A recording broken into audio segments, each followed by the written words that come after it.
that's, gonna put him again on the front pages, and he's gonna be in the room with other people that are making waves in the tech and just kind of the world right now. But just kind of getting into his head of like, how does he view the relationships he has with the customers that he's acquired, his employees, his family, stuff like that. And the consistent theme that I saw was just like a really heavy into like competitiveness. Everything's like a sport, and if it's not, he makes it a sport. And one of the quotes that I remember specifically, which I don't think it's his quote, but it's attributed to his mentality or stuff that he has said in the past, is it's not enough that I succeed, others must fail.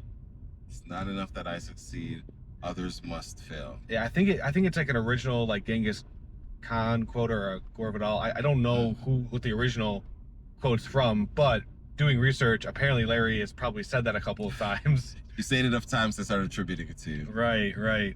And I think there's probably, I mean, not probably, I do believe that there's a lot of truth in that statement.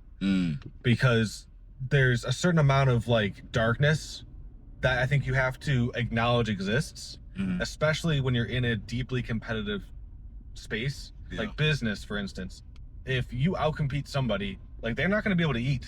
Yeah. They're not going to be able to provide for their families. And like, of course, I don't think anybody wants to put somebody out of business. Maybe some people do. Like the goal isn't to put somebody out of business, but you have to be real with yourself. Like that is going to happen. Yeah. If you succeed, other people are going to fail. Yeah, I saw this clip of him, and he was talking about how a trip to Japan changed his philosophy. Okay. And he said that one of the people that he met over there said Americans don't have the stomach for competition. Ooh, interesting. And then the guy said, here in Japan, we look at our competition as people that are trying to take the rice out of our kids' mouths. Right. And we look at them as wanting to dominate us. And so we don't aim for anything less than 100% market share. And he said that that shaped a lot of his philosophy. And the video that I saw was younger. It looked like something from maybe late 80s, early 90s. Oh, yeah. Probably late 80s.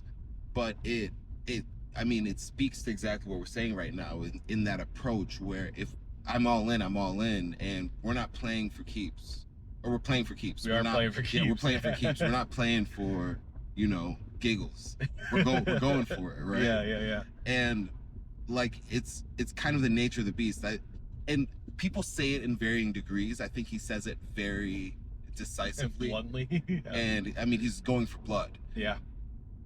When I think back on some of the episodes that we've done before, Mark Cuban talks about it as competition.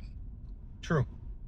It might not sound like war, but I think in his mind that's what he's thinking about it as. I mean, when you saw him on the sidelines of the Mavericks games, it's like he's fired up. It looks like he wants to win more than the players. Right. Same with Gilbert too. When he wrote that letter to LeBron. We didn't talk about the letter to LeBron that one time, but yeah. Oh yeah. There is a mentality where, or maybe a level where if you can't get yourself into that headspace, you're going to be beat. Yeah. Because it's not a very, how do I want to say this? It's not like a very soft world. Yeah. The world's a tough place, and business especially is going to bring out that kind of version of people where, like, if you're not playing for keeps, like, pack up or go home. It's It's one of the few games that takes. Business is one of the few activities that takes into account the social nature of what it means to be a person. Okay. Business and politics both do that. Okay, that's interesting. Yeah, and I would say entertainment, like Hollywood does that too. Yeah. But sports, you try to remove that as much as you can. Yeah, objectiveness and yeah. But there's still that competitive aspect where it's like we want an outcome and we want you to have an outcome, or we want an outcome, you want an outcome, and there's situations where we both can't get our outcome. That being said, I do think that there is an element to win-win deals. that Sure. that helps. And in business, it's not as much of a direct competition as it is in these other sports, head to head. And so there are more areas to work with people, but in those head to head showdowns, there are those times where it's like you can't mistake what you're actually doing. Yeah, I think like that mentality you have to bring with you, but you have to bring like some grace to not just have that turned on all the time, because then you're just a pain to work with. You know what I mean? Yeah. It's like not everything is a life or death situation. Yeah, there was a dynamic where, I don't know if it was when he was racing yachts, but he said that somebody was saying, hey man, we might lose this race, I'm just letting you know, and I want us to be prepared for that. And he was like, dude, we haven't even raced yet, why are you tapping out? Right. Like, after the competition, maybe, but before, no, never. not at all. I was gonna use an expletive there, but you know, I'm gonna watch my mouth this time. But no, that's and that was like even later. That was in like the 2010s when he got some money and he was like, okay, I can start doing things that he's super passionate about. Yeah, like the yacht racing. Yep.